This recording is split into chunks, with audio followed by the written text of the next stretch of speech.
Welcome to Inspiring Possibilities, the courage to jump in. I'm Michelle Cameron Coulter, MC squared for short. Olympic gold medalist, speaker, author, and founder of Inspiring Possibilities, and most importantly, mom of 4 incredible young adults. This podcast is all about moving from perfection to possibility and discovering what's possible when we stop waiting for everything to be perfect and start taking inspired action. Each week, I sit down with extraordinary people who share their stories, lessons, and breakthroughs to help us live with more courage and possibility. Today's conversation is one I know you're going to love. Today, I'm joined by entrepreneur, investor, author, and founder of A Force for Good, Miss Coco Sellman. Over 25 years, Coco has launched 5 companies, helped hundreds of founders grow their businesses, and build a reputation for helping women create profitable companies that also create meaningful impact in the world. But what surprised me the most about our conversation wasn't what Coco has built, it's how she thinks. We talked about self-trust, overcoming the feeling of not being enough, building businesses that serve both purpose and profit, and create cultures where people feel safe to grow, and why fun may be one of the most overlooked tools for transformation. Please join me in welcoming my amazing friend, Coco Sellman. Okay, I am so excited to have my beautiful friend, Coco Sellman, joining me today. We just met recently, and the minute I met you, you are just like the way you pop into the picture even right now for people that are watching on YouTube. Some are just listening and look it up on YouTube because you are just so vibrant and have such a beautiful energy about you. And I know you literally are a force for good in the world. And I say that because that is your work in the world. But I just want to introduce you, Coco, and introduce you to everyone here and get to hear your story of what brought you to where you are now. Oh my goodness, Michelle, it is such a pleasure to be here with you. Oh my gosh, it's that energetic pull to be with like-minded people. Like I feel like when we first met, it was just like a love affair, right? Like we just couldn't help it. Yeah. So, what is my story? So I guess from a very young age, I've always been interested in entrepreneurship. Like some people like to create art or write books. I like to write books, but some people like to, you know, build houses or whatever, be different, make music. I have always been interested in creating teams and systems that build things in the world, and I like profit. I am a person who likes profit. Um, Oh, it's that's been so good. Pause there for a second because there's so many people that want to do good, Yeah, yet the profit part could be missing. So that's yeah. a really key part because for it to be sustainable, and you've built some pretty incredible things, and I know you probably we'll dive into that because I want people to hear some of the things that you have done and created in a very big way in this world. And it's got to be that kind of, I look at it as kind of an infinity sign, as much giving as coming back, and that's the only way we can sustain. Yes, And for the yes. long run, right? Well, and I do think that for me and for anybody who's really an entrepreneur, it is part of the puzzle. Something out of nothing. How do you create value?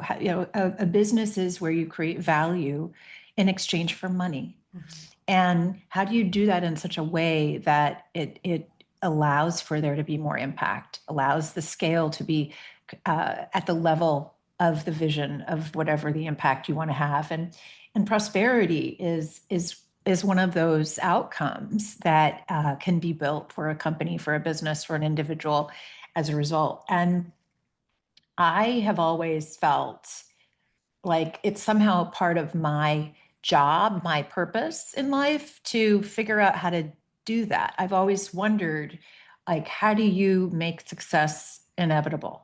How do you set up the systems and the culture? And like, I used to wonder, like, what does Bill Gates think about all day? Like, how is it this one person is able to orchestrate and this was, Bill Gates back in the day when I was younger, and he was like the guy to think about. But like, how did Oprah Winfrey create all of this impact? How did she, like, how does one person allow for their ideas to disseminate and for people to jump on board and get involved? And how can the one idea and plan and goal, how does it stretch out among all sorts of people? And then, what I love about business is that it is about solutions, right? Business is a way, is delivering a solution, something of value to someone who needs it.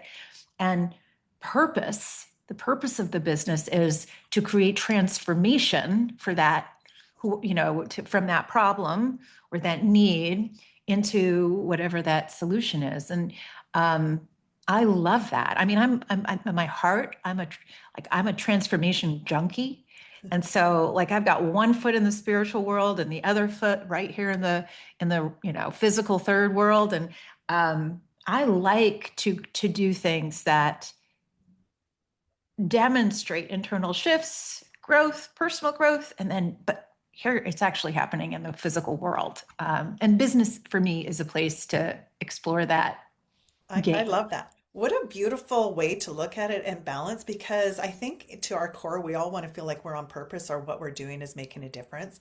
And then Mhm. I love the way you ask the questions. I'm super curious. What was the very first business that you started? What was your So my first business? very first, Yeah. my very first business was inspired by artists. I had all these artist friends, and this was in my early 20s. I had all these artist friends, painters, jewelers, sculptors, glass blowers, who loved doing their art, their craft, but they didn't love selling their craft. Hmm.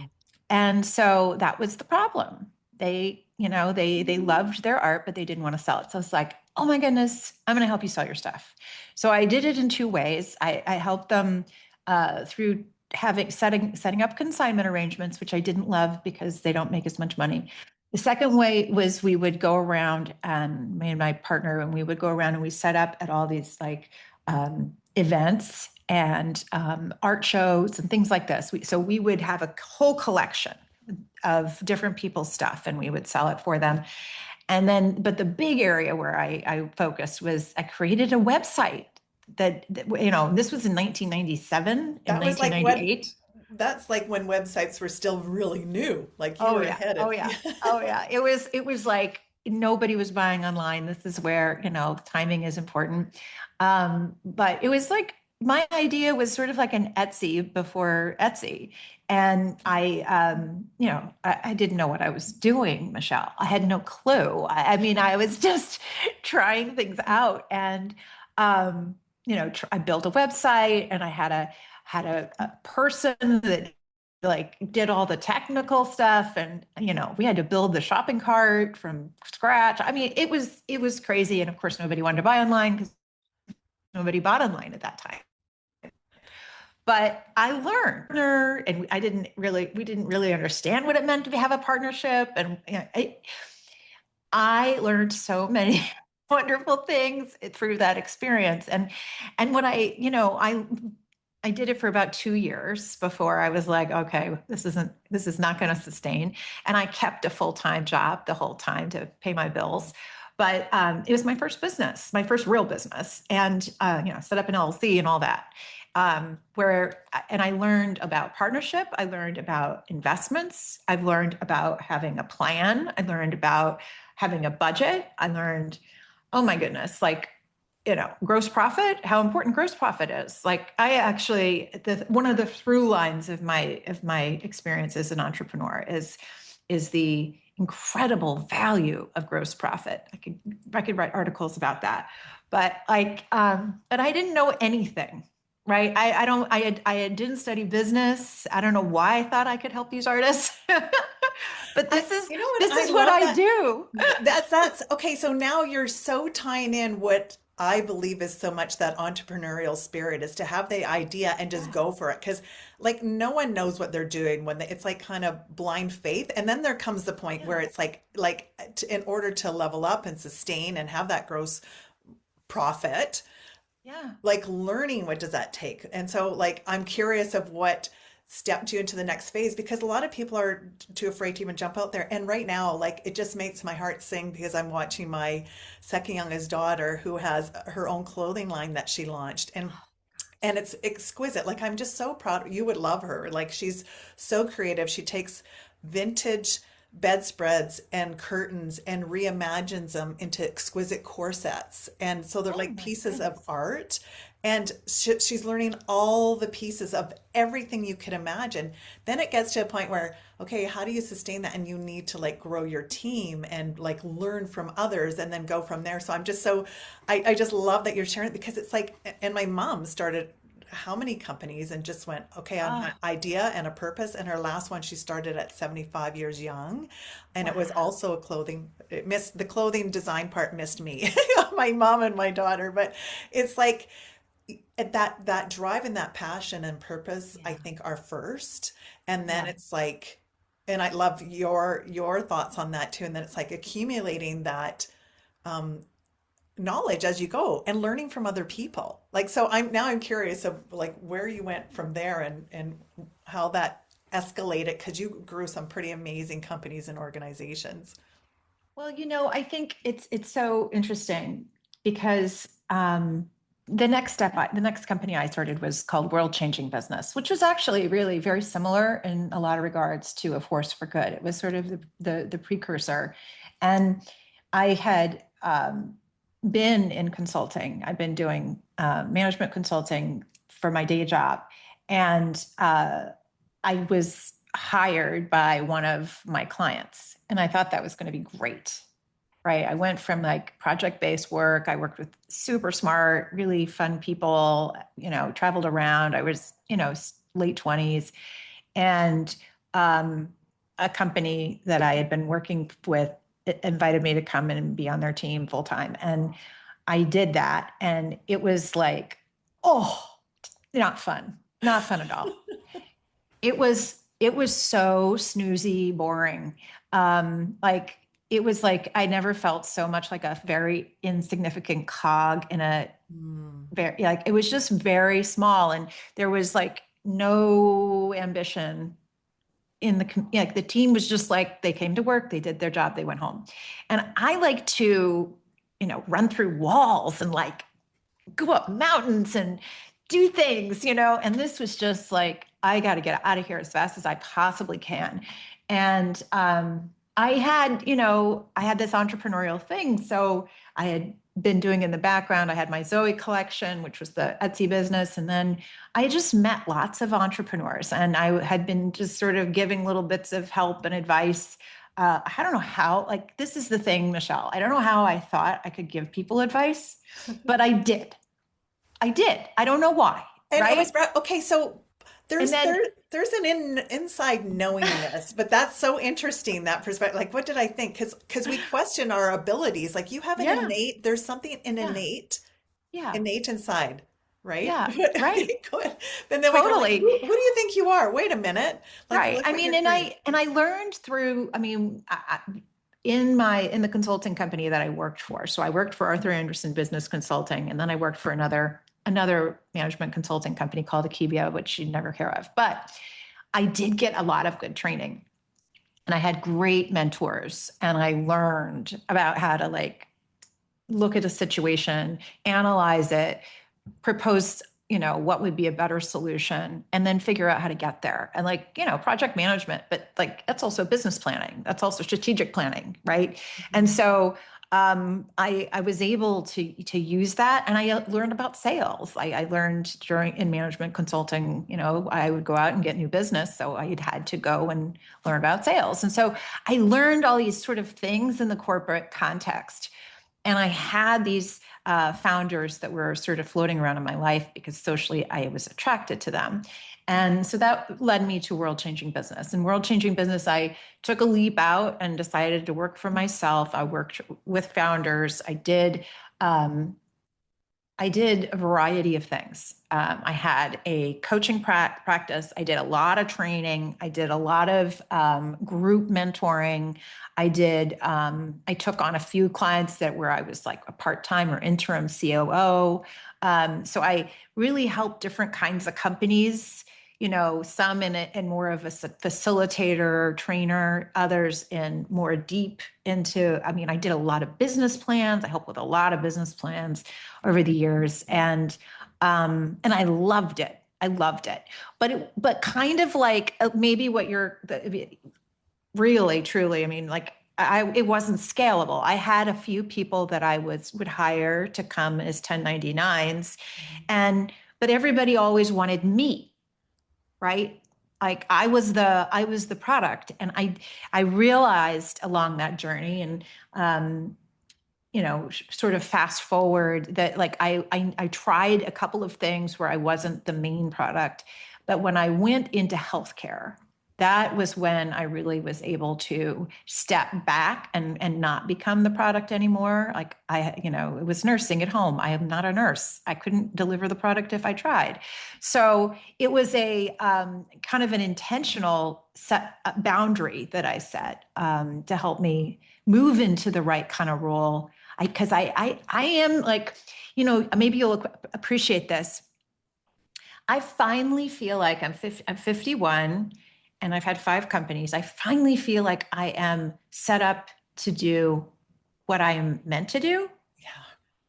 But I had to do all these other things before I could. It's like you cannot be a rocket scientist or a chemist without going through and learning all the periodic table and all the stuff. You have to go through those steps. And as an entrepreneur, you just try it out, and eventually, my I love yeah. that you shared that. And if that's one of the biggest takeaways that people have from this, it's like it's not starting over. It's like, okay, what did I if we can step back and look at what did I learn in this process and then what is feeling right? Where is that growth that I still Yeah. get to have in that vision?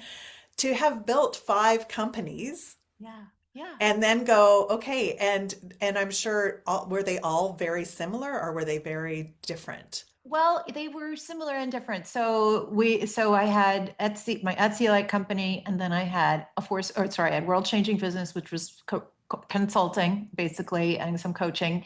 And then I had the Trust Leadership Institute, and that came directly from my own personal work Mhm. around never feeling like I was enough. Right. Wow. Right. Yeah. And so, like, what would happen? I asked myself the question, what would happen if I did feel like I was enough? And I realized that the other side of that coin is self trust.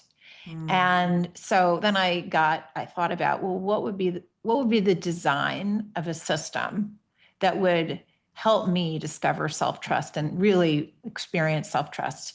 And so I built a system around that, and I actually wrote a book, but I never published it. Maybe someday I will. But I Ooh. designed, yeah, but I designed a whole coaching model, and I trained a whole bunch of coaches around self-trust. And so that was a business sort of similar to, go ahead. You're going Okay, to I say want to something. pause here because I would love to dive into this a little bit more, and I Sure. want to know the name of the Yeah. book. And this resonates so much with me when I did my TEDx and it was about letting go of Oh, perfection yeah. and when I did the research on it too, I mean my sport was all about ultimate perfection, and then how do you do a talk about letting go of perfection when you've got to like memorize the talk, and I've never done anything like that.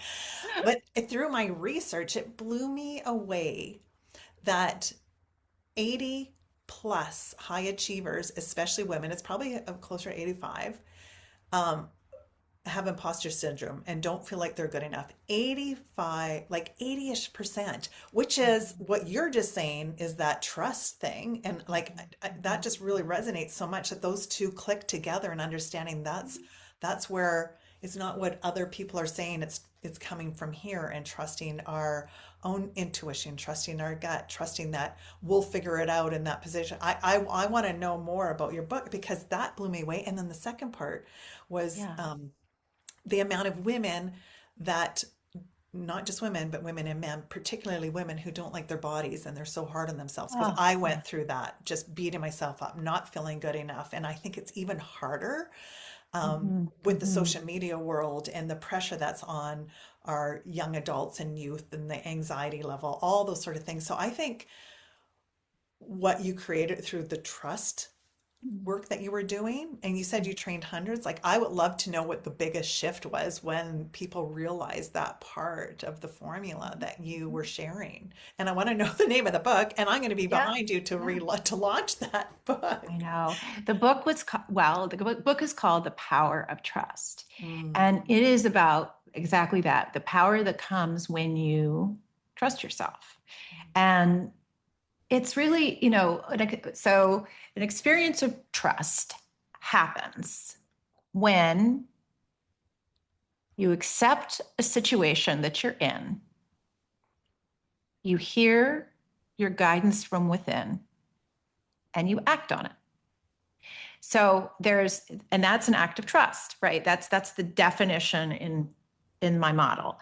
And so it happens first when you have acceptance, which is like different than resistance, right? yes. The first step is like we resist whatever the horrible thing is that's going on in our life, or we tell ourselves I should be skinnier, or I tell myself I should have more money, or I tell myself I should have cleaned my house already, or like I should, like all the things that we resist, right? But when you accept, this is the money that's in the bank, this is the debt that I have, this is the weight that I have on the scale, this is the relationship that I have with my daughter, or whatever it is. Like when you accept and you're not resisting it, and then you ask yourself, and this is the whole practice that I am simplifying just to say asking yourself, then you ask yourself for guidance, you hear it, and you then act from it. It's then there's the whole process so there's the resistance, there's the connection to the self, the getting the guidance, and then the part that most creates trust is that last step, is where you act on it. Mm. It's keeping your promises to yourself. You don't trust people when you don't listen to them, or when you don't care about them, or when you say, yes, I'm going to do this, I'm going to get up in the morning and I'm going to make my bed, and I don't. That's a small example, but that's how trust erodes for us. We tell ourselves that we're going to do things and then we don't, or we just have to start to be more real. We have to start accepting, I don't make the bed in the morning. It's And then okay. don't beat It's okay. yourself up because you don't, It's right? okay, right? Yeah. And so it's a whole thing about getting to accept the realities we're in, because the reason we resist the realities we're in is because we don't think we can handle them, Mm.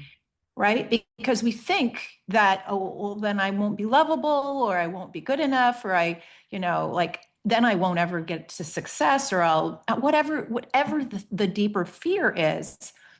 That's why we put up these walls of resistance. But anyway, so self-trust is an area that I have been studying for a long time.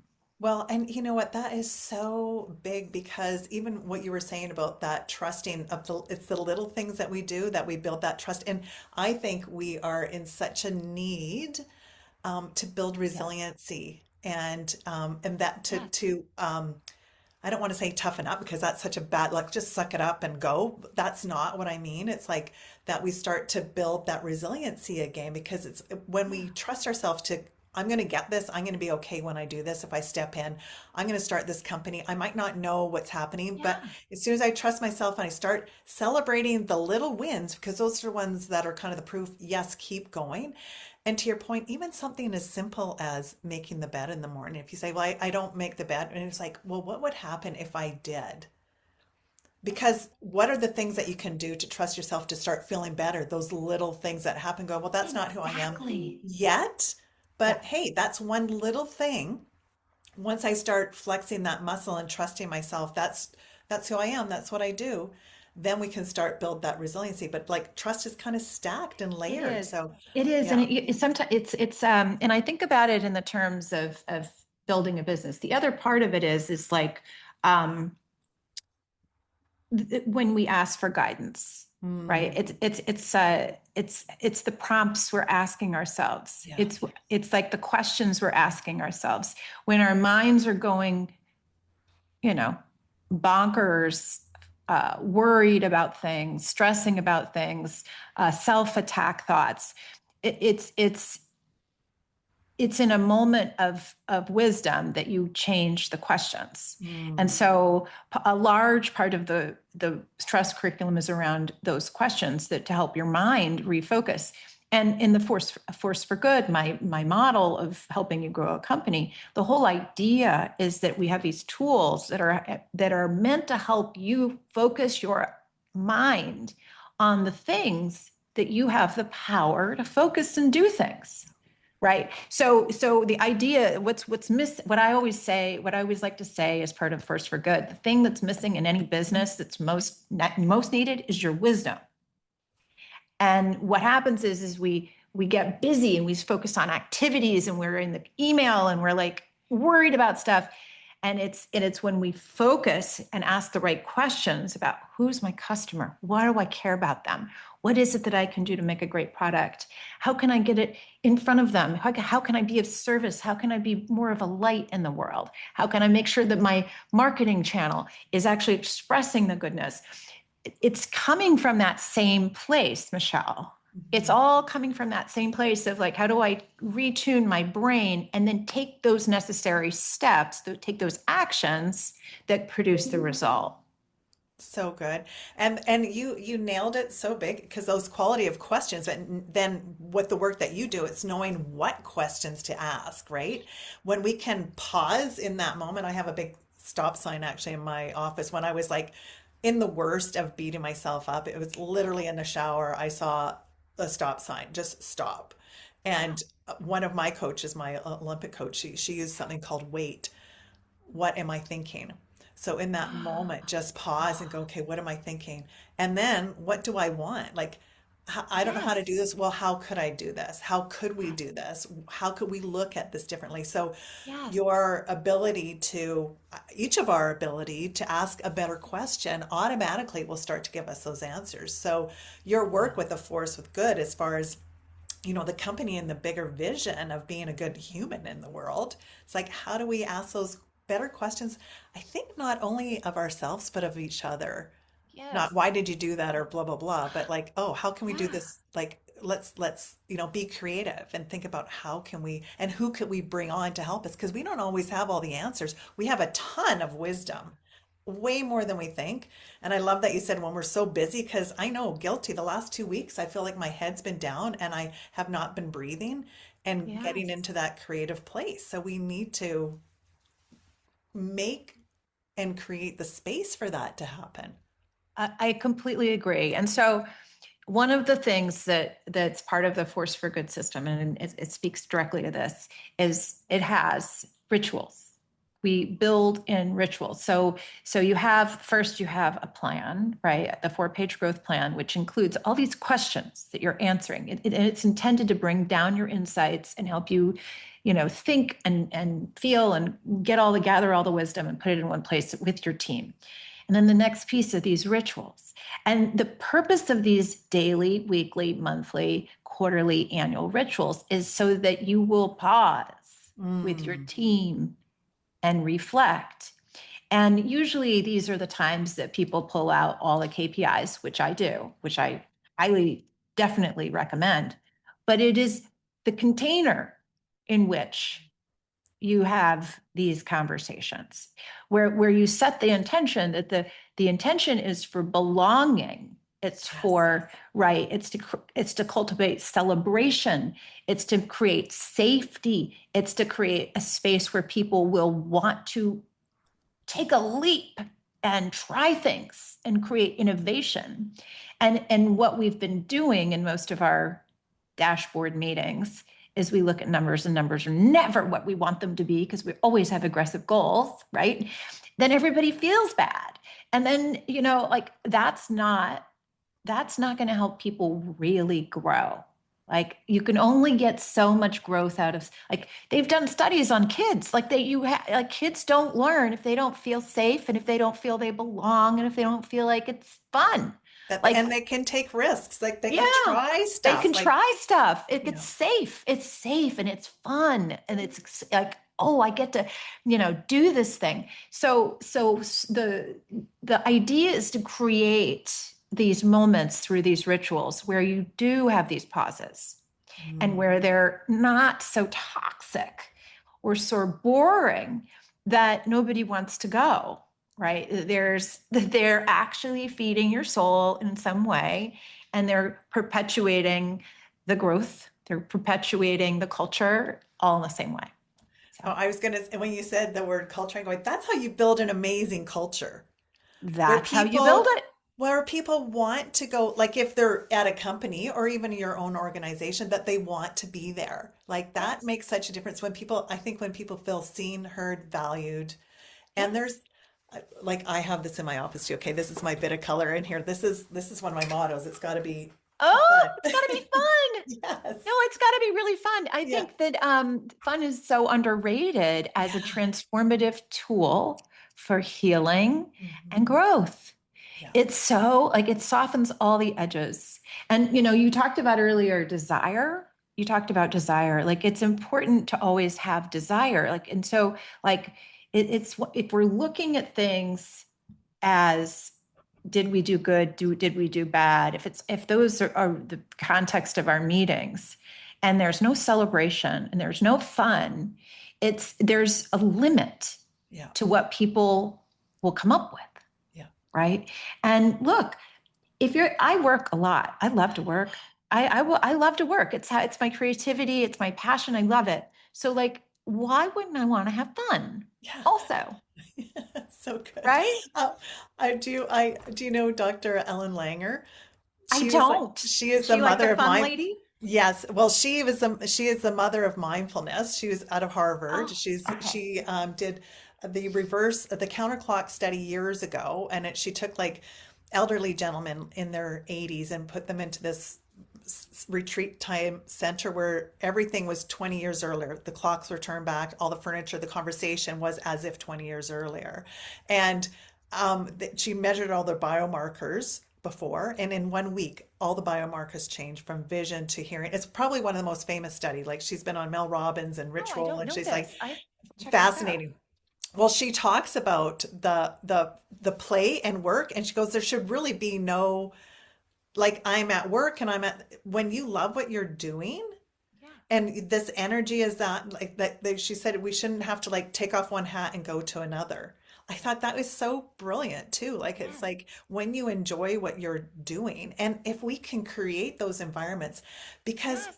I talk about pressure too. Like if we are pushing so hard that we can't breathe, we can't see, we can't enjoy, it's like you that keeps pushing against. There's nowhere for creativity to release or breakthroughs to That's right. happen. So important. I have this in my office. I think I might have shared it at the event we were at in San Diego, but it's Oh, like yes. this was like I was the worst swimmer and it was like I got the most improved little trophy and it sits beside my medal because it's like celebrating those little things you don't know where Yes. they take you to. So in a team environment, being able to celebrate each other is so big and it It does make is. it more fun. And it's like, okay, because the other thing, if we're not growing, we're going the opposite way.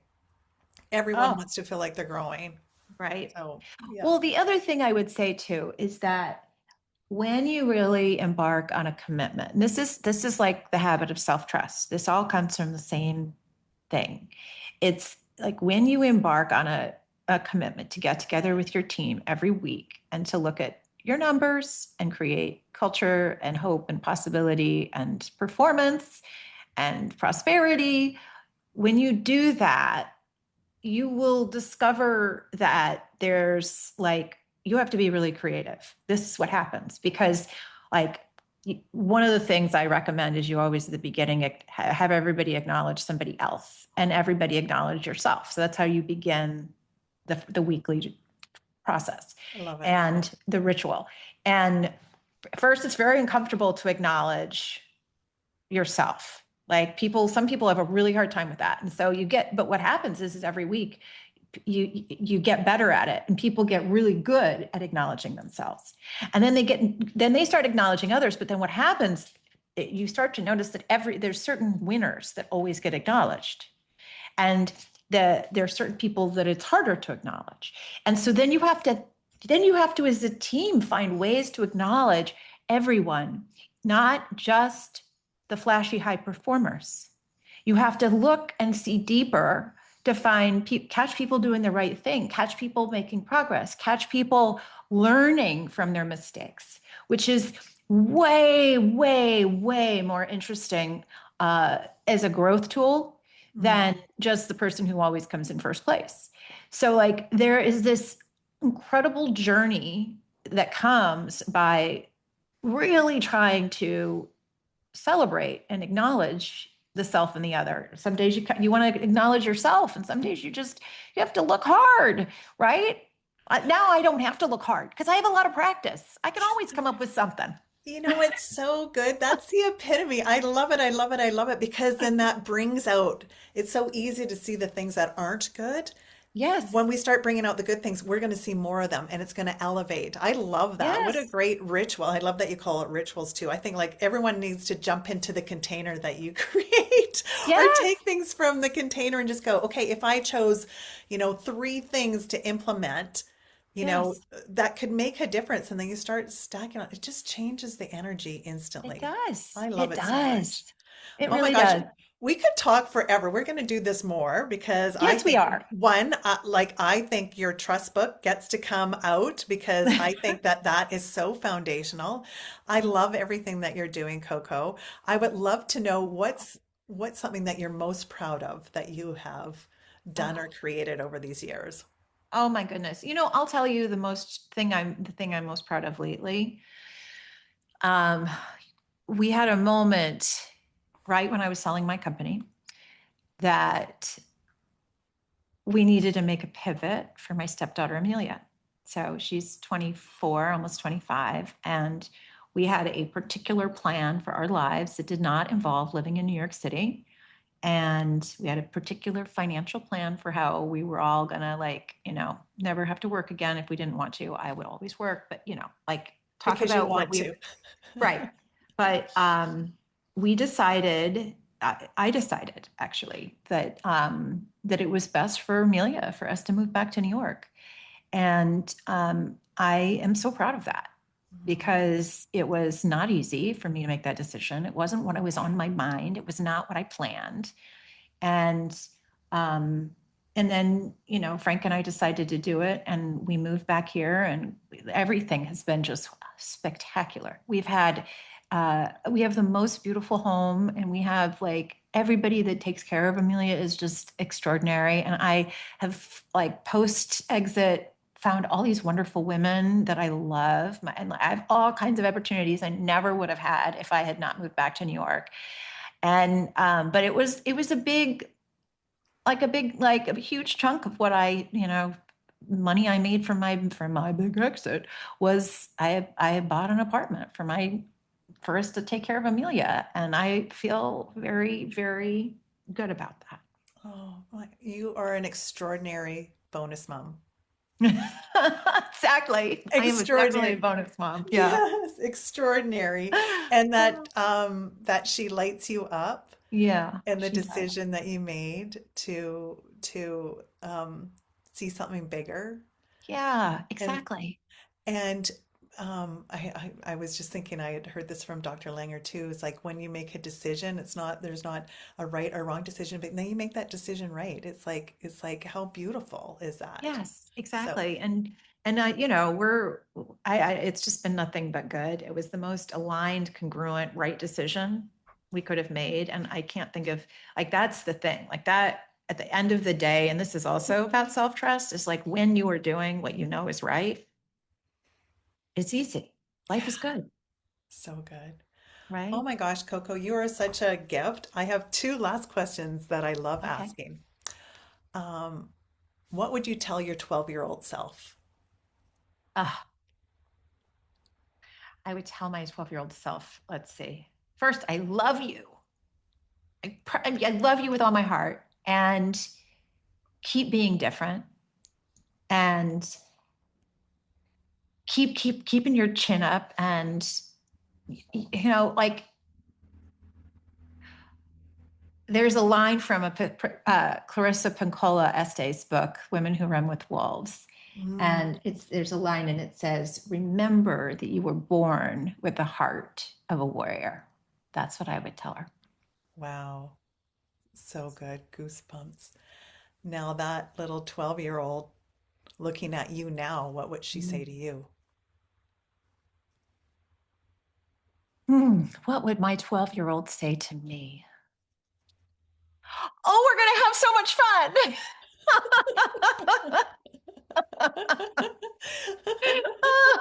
I'm bringing What this are we out, going to do yes. next? She'd say, what are we going to do next? What are we going to do next? Oh my gosh, I love it so much. Coco, you are a gem. Where can people find you if they want to find out more about your work with Force for Good and all the incredible things you're doing? And maybe the stuff that I went the first time ever to New York and you were traveling. So I know I fell in love with New York. And so I get to Yes. come back. We So got to come fun. back, have a visit. We're going to do some fun things. And I cannot wait for the release of your book. Next The book, right? Trust, yes, because you have how many books out? First of all, you have Well, I like have just one. I have one book out, but I wrote A Force for Good a long time ago and I have not released it. So So a Force for maybe Good. I'll, What yeah. is the book that's out right now? Is A Force for Good is the book I have out right now. The A Power of Trust is the book I have not written. I okay. have not released. Okay. So So Power of Trust. there'll be the Yeah. yes, we're going to put it out there. So Once- she Yeah, has it somewhere. Where I do. I do. I will have all the links in here below for sure. Here's a copy For right here. okay, awesome. So Yeah, a of force course. for good.biz. So good. Forceforgood.biz is where you can find it and the things that we're doing and all that good stuff. I All the have free wonderful stuff. tools. You can get like free tools every week. Okay. Oh, that's fabulous. I'll have all the Mhm. links and everything below of how everyone can reach you and get to play in that beautiful container that you are spreading around the world because we need it and we need you. And thank you for being such an incredible gift, my friend. Thank you, Michelle. It was so fun. What a beautiful and timely conversation. Thank you, Coco. My biggest takeaway from today is that self-trust isn't built through grand gestures. It's built through the small promises we keep to ourselves every day. If you'd like to learn more about Coco and her incredible work, I've included links in the show notes to her growth score quiz, her Force for Good toolkit, which has some cool stuff in it, and her book, A Force for Good. And if you'd like a simple way to start your day with a more focused possibility and intention, I've also included a link to my free 3-minute reset positive prime experience. In just 3 minutes, you'll prime your mind with positive images, questions, and messages designed to help you start your day from possibility rather than pressure. If you've enjoyed this episode, please subscribe, leave a review, and share it with someone who could use a little more courage, possibility, and self-trust in their life. Remember, you don't have to have all the answers. You don't have to be perfect. You simply need the courage to jump in. Until next time, keep choosing possibility.